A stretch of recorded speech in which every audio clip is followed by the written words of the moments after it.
Olá, professor, prazer em tê-lo aqui na nossa programação. Allora, voglio dare il mio saluto a tutti gli italiani che ascoltano la radio italiana e con piacere incomincio un'intervista com Botto e saúdo também todos os ouvintes brasileiros com muito prazer e muita alegria. Bom, professor Orlando Fedeli, vamos começar com um tema muito polêmico, né? Que os protestantes enviaram através aqui da nossa programação sobre a questão da adoração e da veneração dos católicos com os santos.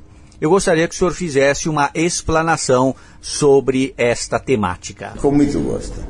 Os protestantes têm argumentos de nível muito baixo, porque eles leem a Bíblia e não entendem nada. Por exemplo, eles recorrem ao Decálogo, no Antigo Testamento, no Êxodo, quando Deus diz, não farás para ti imagem nenhuma do que anda na terra, do que vão nos ares, nada nas águas, porque sou eu, Senhor teu Deus. Então eles dizem que por isso não se pode fazer estátuas. Eles não têm imagem nenhuma. Ora, eles não deviam, então, nem ter fotografia no documento de identidade, né? Porque é uma imagem deles. Também não podia se olhar no espelho de manhã. O que seria vantagem, porque começaria um susto vendo-se no espelho logo de manhã cedo. Deus proibiu, então, no primeiro mandamento, fazer imagens. Mas eles não leem um pouco adiante, e quando termina os mandamentos, Deus diz, colocar para Moisés, colocarás essas tábuas numa arca e farás 2 anjos, um olhando para o outro, com o rosto voltado um para o outro, sobre a arca. Ora, se é proibido fazer imagens, como é que ele mandou fazer imagens? Depois ele manda fazer no templo o mar de bronze, uma grande bacia de bronze para os sacerdotes lavarem as mãos. Essa bacia, mar de bronze, ele está colocado sobre 12 bois. Ora, os bois andam sobre a terra, e Deus no primeiro mandamento tinha proibido fazer coisas que andam sobre a terra. E manda fazer também leões, uma porção de figuras, inclusive uma estátua de um ser humano. Como é que Deus manda fazer imagens e proíbe fazer imagens? Esse Deus é contraditório. Se Deus manda e proíbe, quer dizer que a proibição não é absoluta, é uma proibição relativa. Também o professor pode dizer para os alunos de uma classe, não quero que ninguém fale, não quero que ninguém coma. E depois o garoto vai para casa, o Juquinha vai para casa e não quer mais comer, não abre a boca. Escreve para a mãe. O professor proibiu abrir a boca e comer. Então não posso nem falar nem comer. O Juquinha é um tolo. Deve ser evangélico. Porque se o professor proibiu comer e falar, foi na classe. A proibição é relativa. Em casa ele pode falar e comer à vontade. Se Deus, então, proíbe fazer imagens, manda fazer imagens, a proibição é relativa. Porque Deus o que proíbe é fazer ídolos e não imagens. Os ídolos são coisas diferentes de imagens. Os ídolos, diz os Salmos, e os protestantes que dizem ler a Escritura, não leem direito, diz os Salmos que todos os ídolos pagãos são demônios. E São Paulo repete isso. Ora, aqueles ídolos é de pau e pedra, como é que eram demônios? Porque eram estátuas, imagens, nas quais tinham sido invocados espíritos diabólicos que entravam neles. Por isso, essas estátuas eram ídolos, porque neles se manifestava um poder diabólico. No Egito se dizia que havia imagens que cantavam. No Império Romano, idem. Consta, eu li isso uma vez numa tese de um professor de Estrasburgo, que para ser imperador romano devia ter 4 imagens que falavam. O que é proibido pelas leis do trânsito. Imagem não pode falar. É proibido. Não pode uma imagem falar. Uma imagem não consegue falar porque é uma pedra, um pedaço de pau. Os ídolos, entretanto, podiam falar quando eram possuídos. Eu falei de uma tese do professor de Estrasburgo, de imagens que falavam no Império Romano, ou como os livros antigos sobre o Egito falavam de imagens no Egito que falavam ídolos, isto é, imagens possuídas por espíritos diabólicos, como diz a Bíblia. Todos os ídolos pagãos são demônios. Eu podia citar também, por exemplo, um grande mestre do Renascimento, Marsilio Ficino, que era da Academia Platônica de Florença, no século XV, que foi mestre de Leonardo, de Michelangelo, de Botticelli, de Verrocchio e de uma porção de grandes líderes do Renascimento italiano, humanistas renascentistas. Pois esse padre, Marsilio Ficino, ele fazia espíritos diabólicos entrar num anel ou numa estátua e falavam como fazer eles aparecerem. Está num livro de P. Walker, Spiritual and Demonic Magic in the Renaissance. Magia espiritual e demoníaca no Renascimento. Marsilio Ficino não era um homem qualquer. é um dos principais chefes de toda a escola renascentista italiana. E no Renascimento se fazia isso, na magia se faz isso. O que Deus proibiu, então, foi não fazer estátuas, mas proibiu fazer ídolos. O que Deus proibiu, adorar ídolos. Os católicos não adoram estátuas. Eu fiz uma imagem de Jesus Cristo. É um pedaço de madeira. Só tem uma imagem para lembrar de Cristo.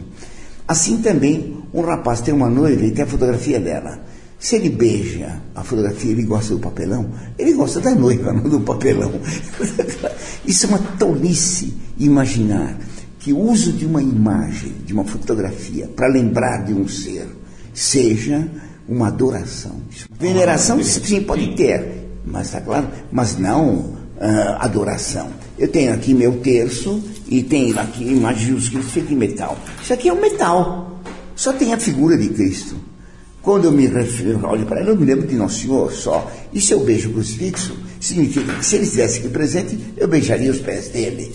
Eu tenho, então, respeito a uma imagem pelo que ela lembra. Como se alguém pega a fotografia de minha mãe e rasga, não tem raiva da fotografia, tem raiva de minha mãe. Agora, os protestantes, os evangélicos, dizem que não há nenhum intermediário entre o homem e Deus. Sim, e como é que eles aceitam, então, Lutero como intermediário que fundou o protestantismo?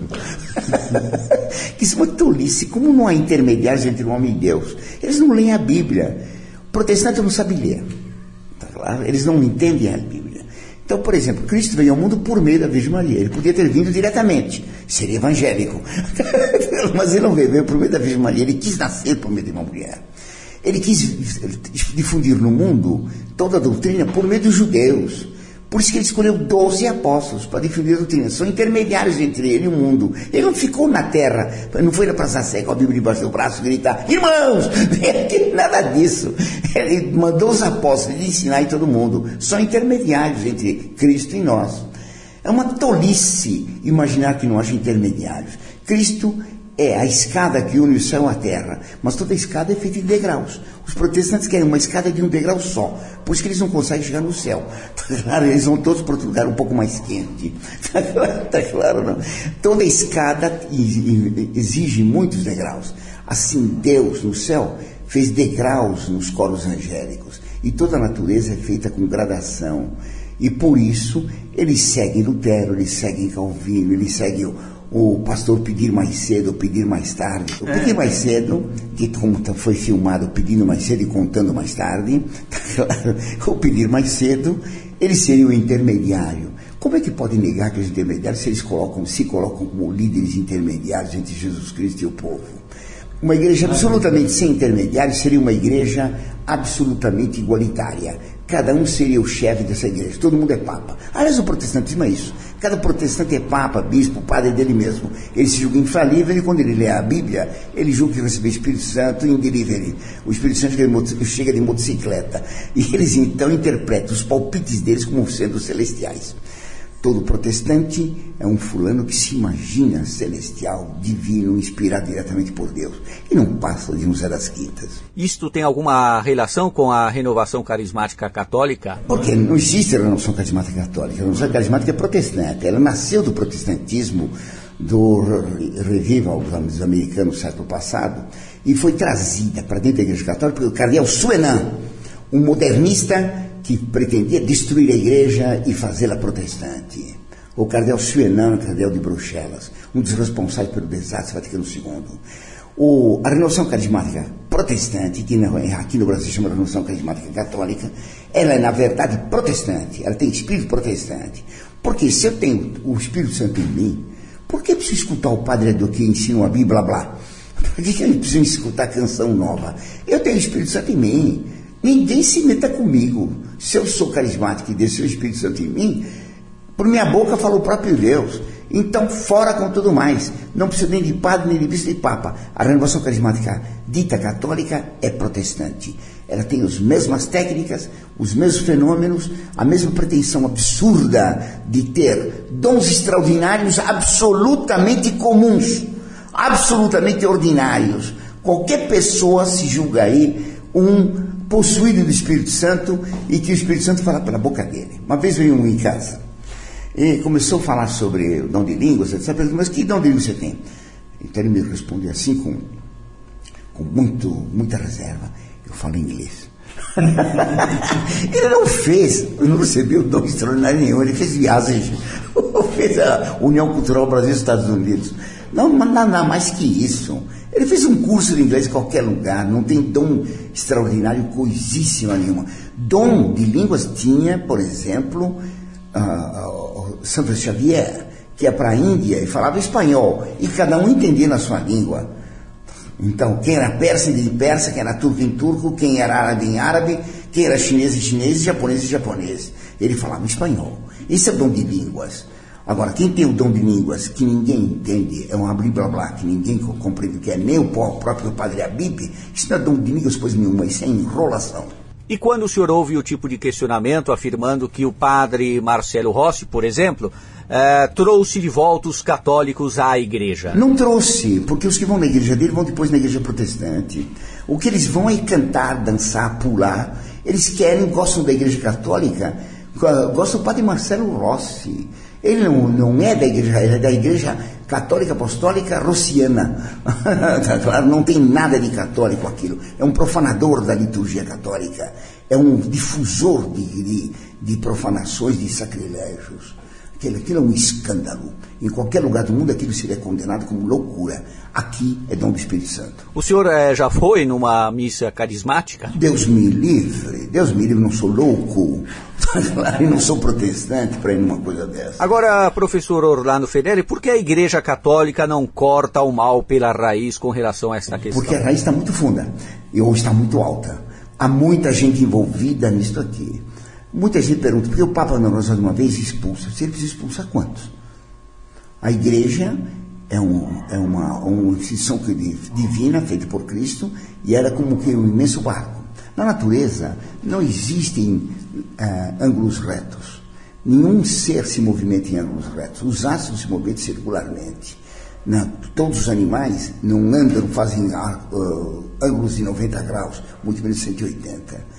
Um automóvel não pode vir a uma esquina bruscamente fazer 90 graus, fazer uma curva. Muito mais um navio, muito mais a igreja. O Papa tem que se preocupar em salvar o maior número de almas e perder o menor número. É claro que com um decreto pode fazer uma coisa dessa, condenar todo mundo, mas não resolve nada. Seria preciso salvar essas almas, trabalhar para convencê-las, como está fazendo a Montfort, aliás, porque quando o câncer se espalhou muito, não se termina o câncer com decreto. Tem que se extirpar lentamente, mas radicalmente. Bom, outro questionamento dos internautas, professor Orlando Fedeli, é sobre a pedofilia na igreja. Como é que o senhor analisa esse assunto muito polêmico? É claro que a pedofilia é condenável. Depois eles falam pedofilia na igreja, mas a igreja condena a pedofilia como um pecado gravíssimo, como um pecado contra a natureza. Ele fala pecado que é a pedofilia na igreja ou da igreja. A pedofilia não é na igreja, é no clero. Que confusão é essa de clero e igreja? A igreja não pratica pedofilia, ela condena a pedofilia. E como separar a igreja do clero? Porque o clero é uma parte.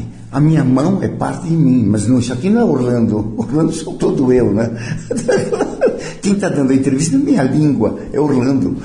Confundir a língua de Orlando com Orlando é uma certa atrapalhação.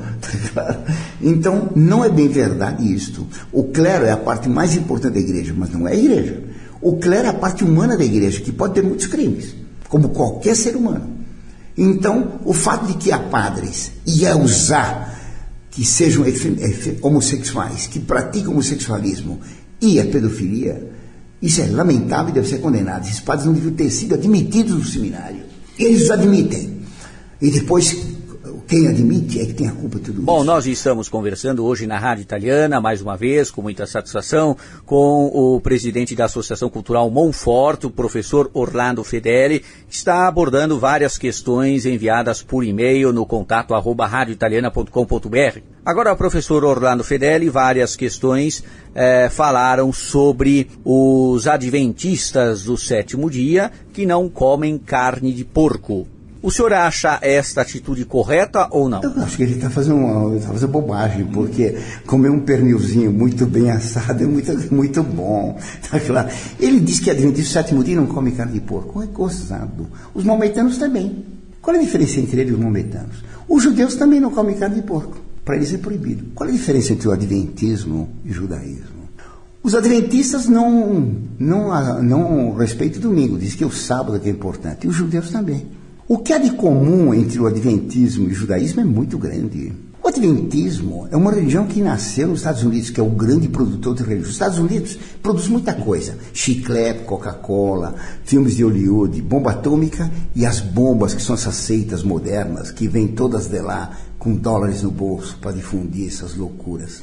O adventismo começou com lá um fulano que estava predizendo o fim do mundo. Fez uns cálculos de tabuada e de aritmética com os dias anunciados pelo profeta Daniel e chegou à conclusão que acabou o mundo em 1844, se não me engano. Eu me esqueci agora, século XIX. Então todos os membros que seguiam ele como profeta foram esperar o de Capodanno, naquele ano de 1840 ou 44, não me recordo. Foram para a montanha, quando ia nascer o sol, puf, ia apagar o sol, ia ter o desmoronamento da montanha, ia cair o mundo. E espera. Tinham vendido tudo, perderam tudo, porque o ano não acabou. Aí o profeta fez os cálculos e viu que tinha se enganado numa contagem lá da Bíblia. Fez as tabuadazinhas dele, etc., soma, subtrai, divide, etc., chegou à conclusão que tinha errado por 4 anos. Então marcaram o fim do mundo para dali a 4 anos. Espera de novo. Todo mundo vende tudo que ganhou naqueles tempos, porque se acabar o mundo, para que ter uma loja? Vende a loja. Ninguém trabalhava mais, etc. E foram de novo, todo mundo esperar lá o novo advento de Cristo. E não veio. Não teve um novo advento. Depois chega uma nova profetisa, porque eles são contra a Virgem Maria, os adventistas, só vale Cristo. Mas eles seguem uma profetisa, Ellen White, que profetizou o fim do mundo para não sei que data, depois não sei que outra, e foi adiando. E chegou-se até o ano de 1900. E estão esperando até hoje, já chegou no ano 2000. No ano 2000, terminava em 3 zeros. Então o mundo, que está cheio de zeros, ficava aguardando o ano 2000. Olha que teve muita gente. Uma vez fui me confessar e um padre, foi logo depois do ano 2000, no dia 1º de janeiro, um padre me disse, depois que eu tive os meus pecados, me olhou assim com uma cara assim, deu um sorriso assim, standard, e me disse, estamos no ano 2000. O que eu isso com a minha vida e com os meus pecados? Não sabia. Estamos no 2000. João Paulo II disse, estamos no ano 2000. Ele acreditava em João Paulo II tanto quanto no calendário. E era sensacional porque tinha 3 zeros. O próprio João Paulo II disse numa encíclica que no ano 2000 seria o novo advento. E não foi. Não foi. Então, o que tem no 2000? Não tinha nada. Aliás, a contagem do ano 2000 está errada. Nós estamos no 2010? Não. Nós estamos no 2014. Porque houve um erro na contagem quando se passou da contagem romana para a contagem a partir de Cristo, feito por Dionísio Exíguo, e ele errou 4 anos, porque ele começou a contagem com o imperador Tibério. Ora, Tibério tinha sido associado ao Império de Augusto 4 anos antes. E ele começou a contar na morte de Augusto e começo do reino solitário de Tibério. Então errou por 4 anos. Nós estamos no 2014. Portanto, quem festejou em 2000 estava 4 anos atrasado. Agora, que passagem da Bíblia, professor Orlando Fedeli, menciona para não se comer a carne de porco? Isso, no Antigo Testamento, Deus proibiu uma porção de animais serem comidos. Então, proibiu comer porco, proibiu comer chacal, proibiu comer animais que eram ruminantes com casco inteiro. Animais ruminantes com casco fendido, como o boi, podia comer. Que coisa esquisita. Então, os judeus até hoje não comem esses animais. Eles tomam a proibição literalmente. Por que Deus proibiu comer o porco? Proibiu comer o porco porque o porco é um bicho que Deus fez com uma dobra no pescoço, ele só olha para a lama. Então, ele é materialista, ele nunca olha para o céu. Jamais um porco olhou para o céu fazendo poesia. Pode reparar. Só em certos momentos, no romantismo ou na arte moderna, tem alguns porcos que fazem poesia, mas porque eles não olham para o céu. O porco só olha para a lama. O porco, Deus fez com que ele precise muito de umidade, por causa da respiração e transpiração dele. Então ele precisa ter sempre a pele úmida. Por isso o porco procura água. Quando não tem água, ele se joga na lama. Não é que ele goste da lama, ele precisa da umidade, tá certo? Mas essa tendência do porco de olhar só para baixo e de se jogar na lama, isso passou a ser um símbolo do porco que nunca olha para o céu e só busca o que é sujo, a lama, e só busca as coisas materiais. Então, por isso que Deus proibiu comer porco. que nós não devemos nos limitar a olhar para a lama. O chacal, porque era proibido comer, era um símbolo também, porque o chacal seguia o leão. O leão atacava uma presa, comia uma parte e largava o resto. E lá vinha o chacal atrás e comia o que tinha sobrado. Claro. Então o chacal representa o homem que vive da desgraça alheia, que quando tem alguém em desgraça, se aproveita da morte, da doença de alguém, da fraqueza de alguém, para tirar vantagem para si. Por isso o chacal era proibido comer, para que o homem não imitasse o chacal. Os animais ruminantes com casco inteiro não podia comer. O camelo não podia comer. É ruminante e tinha o casco inteiro. Mas o boi ruminante com casco fendido podia. Porque a ruminação faz com que o animal devolva o alimento por várias bolsas estomacais que tem para fazer a digestão completa. Essa ruminação do alimento é símbolo da ruminação mental, isto é, da meditação. Ora, nós devemos meditar a Sagrada Escritura inteira, o Antigo e o Novo Testamento. E por isso podia comer ruminantes que tinham o casco fendido em dois. O boi, tá claro? E outros animais assim. São ruminantes de casco fendido que podia comer. Essas leis simbólicas eram para ensinar os judeus a tirar lições morais do comportamento dos animais. Essas leis simbólicas, ou as leis cerimoniais, foram abolidas por Cristo, porque todas aquelas cerimônias que tinham os judeus representavam a paixão e morte de Cristo. E por isso o Antigo Testamento foi eliminado na questão cerimonial. O que era o sacrifício do cordeiro, que era morto sem quebrar nenhum osso, como Cristo não se quebrou nenhum osso, que era cozido com os braços abertos, como Cristo na cruz, cujo sangue era passado nas portas das casas, para que o demônio não entrasse.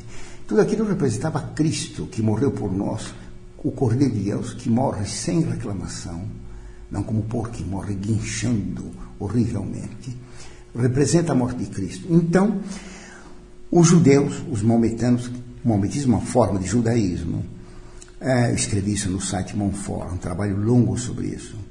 O maometismo, os adventistas seguem a lei judaica. Na verdade, são seitas judaicas que querem interpretar a Sagrada Escritura literalmente e que então não comem porco, porque julgam que está proibido o animal como coisa má. Deus não fez nada ruim, tudo é bom. Tudo é bom. Então pode-se comer porco. O que não se deve se imitar é o comportamento dos porcos. Tá claro? Então os judeus também interpretam literalmente? E está errado também. Os judeus querem interpretar literalmente porque não podem aceitar Jesus Cristo. Então, pelo que o senhor disse, os animais ruminantes e os porcos, né, são símbolos. É isso? São símbolos de pecados ou de virtudes. Assim, por exemplo, você pegue a águia.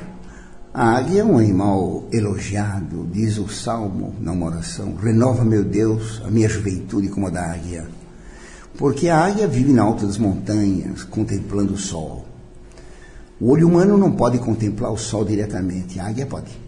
Ela representa, então, o olho da águia representa o olho da fé. A águia vive olhando também para a terra, porque ela vive dos animaizinhos da terra, coelhos e outros bichinhos. Ela voa e pega o animal e leva para as alturas.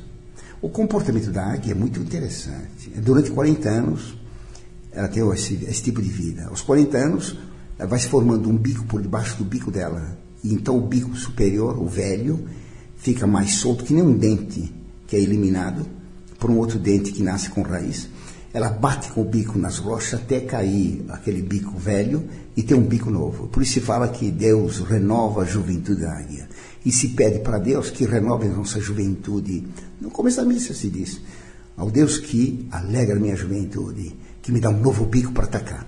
Porque Deus nos deu um bico que é a boca e a língua para comer e assumir o que é bom e para falar, defender o que é certo. Bom, outra questão polêmica, professor Orlando Fedeli, é a doação de sangue dos testemunhas de Jeová.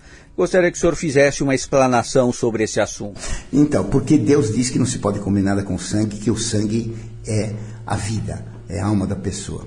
A palavra alma quer dizer ânima, tá certo? Em latim, ânima.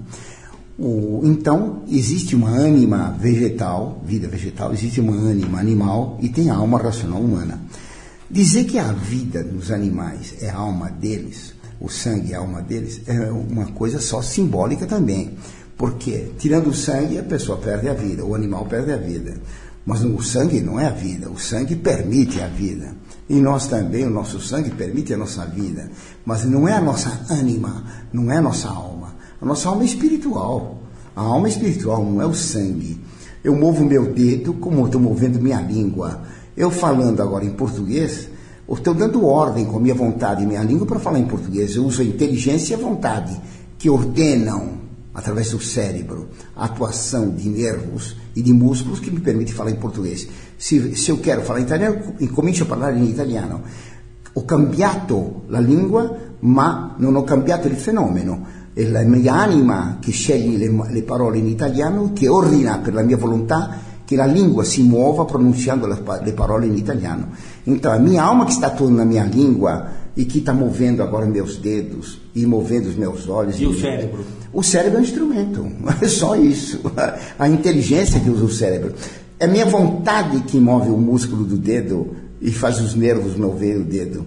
Não é nem meu sangue.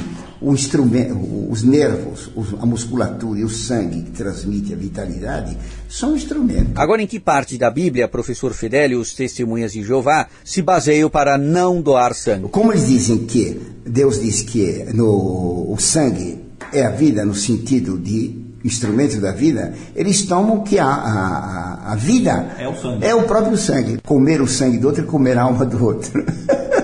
Então, comer o jurista, comer o Joaquim, comer o próprio ser do outro.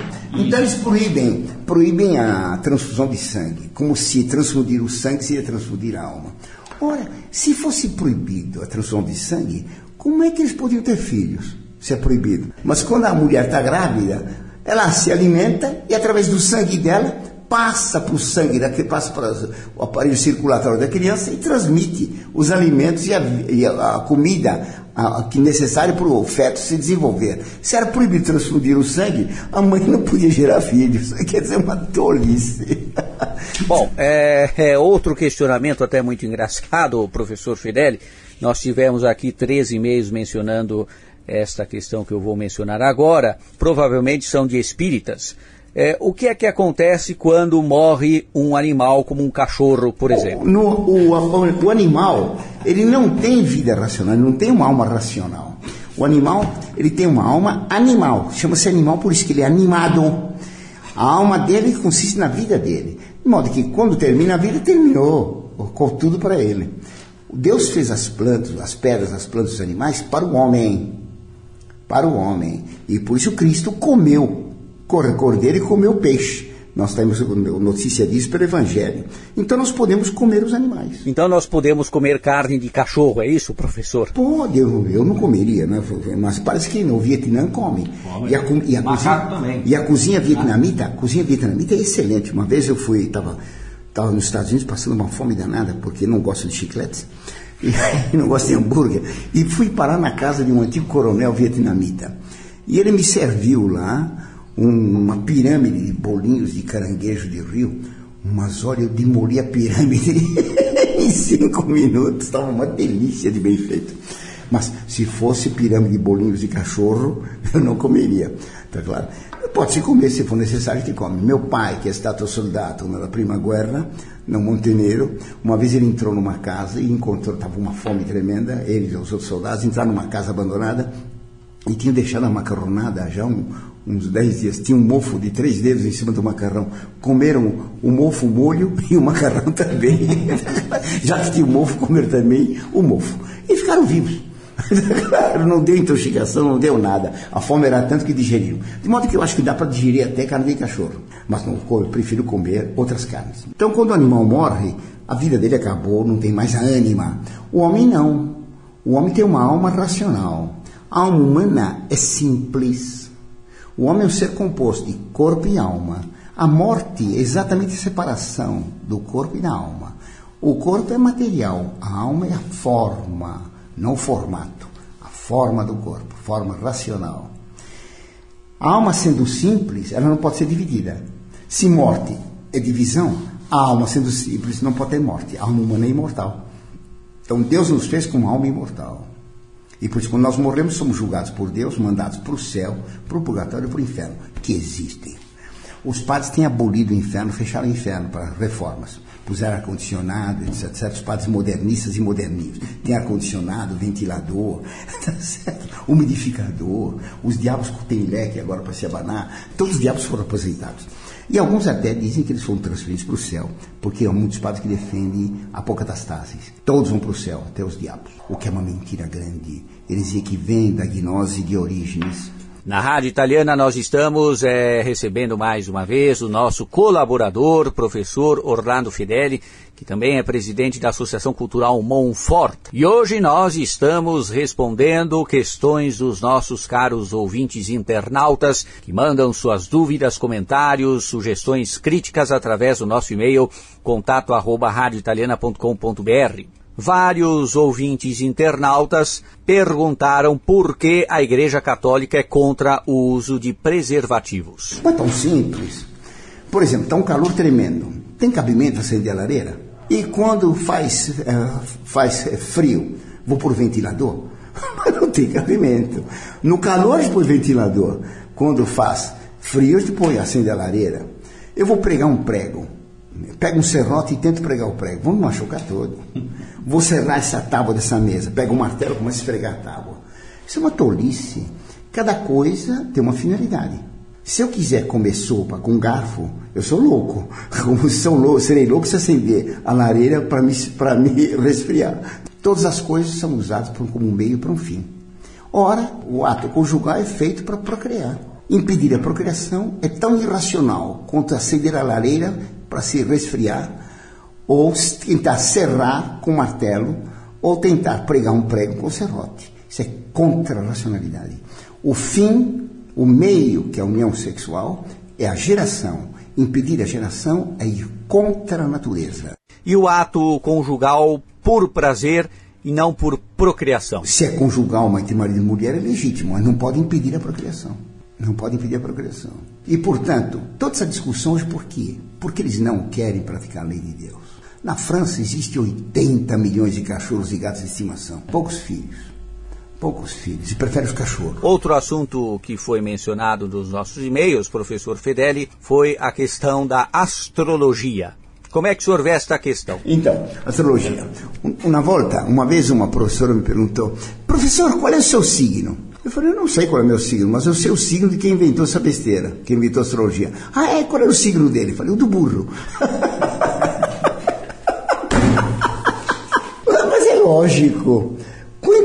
Porque a astrologia diz que a alma, quando a criança nasce, a alma baixa das esferas celestiais e vai pegando matéria nos astros que estão sobre o local do nascimento.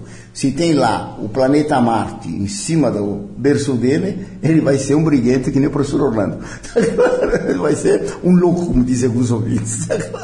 Se ele vem com o planeta Saturno, ele vem com outro espírito, e assim por diante. Ora, na maternidade aqui em São Paulo, nasce no mesmo dia, na mesma hora, um monte de crianças com a mesma estrela.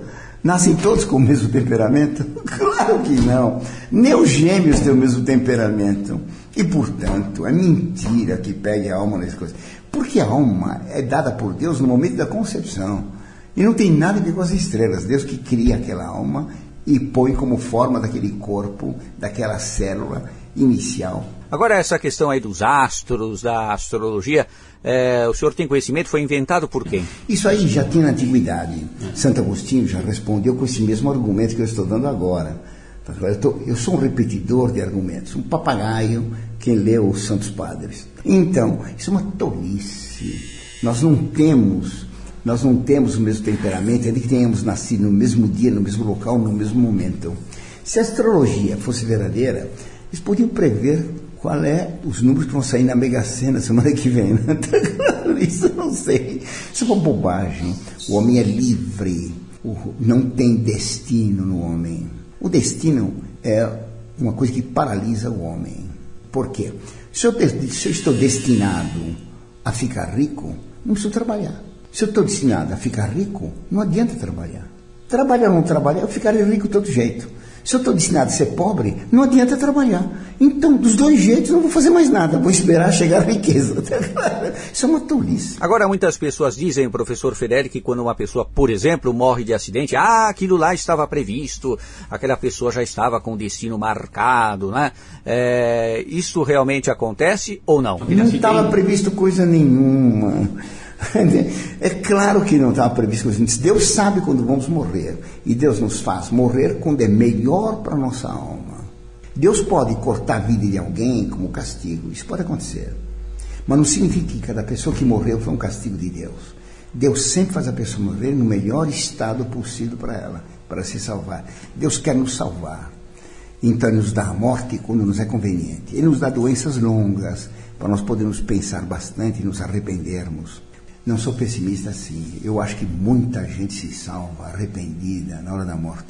Eu assisti muita gente se arrependendo na hora da morte. Bom, professor Orlando Fedeli, vamos falar agora sobre uma outra questão abordada pelos nossos ouvintes. Muitos e-mails para que o senhor falasse sobre o Concílio Vaticano II. Culpado por ter transformado a igreja nessa confusão enorme em que moças se rebolam no altar e são ditas ministras da Eucaristia. Quando a mulher não pode entrar no presbitério, isso é vedado pela lei da igreja, já que se falou que eu não obedeço a lei da igreja. A mulher se cala no templo. É o que está escrito em São Paulo.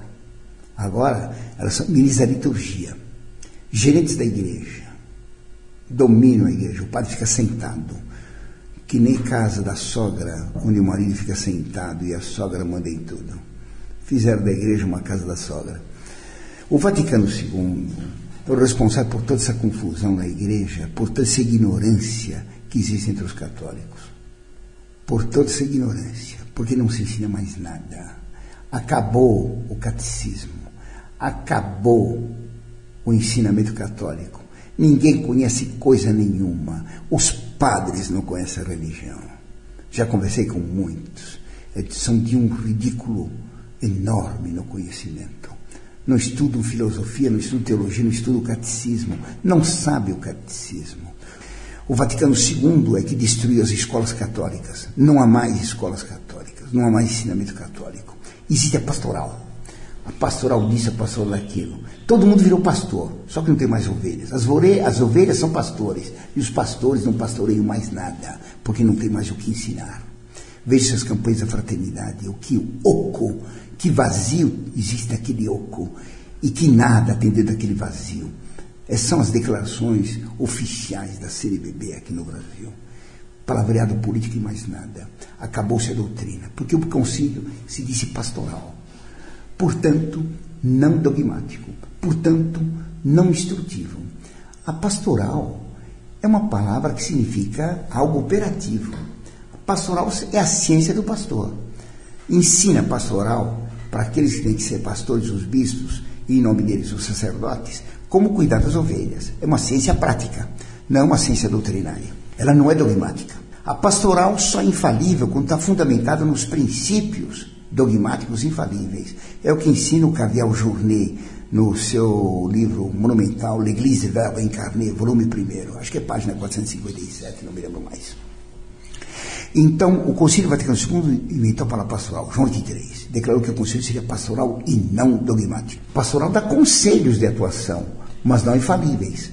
Pastoral significa tudo, e portanto significa nada. É o que falou o Monsignor Brunello Gherardini no livro dele, Vaticano II, o Discorso da Fare, que pastoral é a brecha na muralha da igreja para onde entra tudo. Tudo é pastoral. Para pastoral significa qualquer coisa, e portanto não significa nada.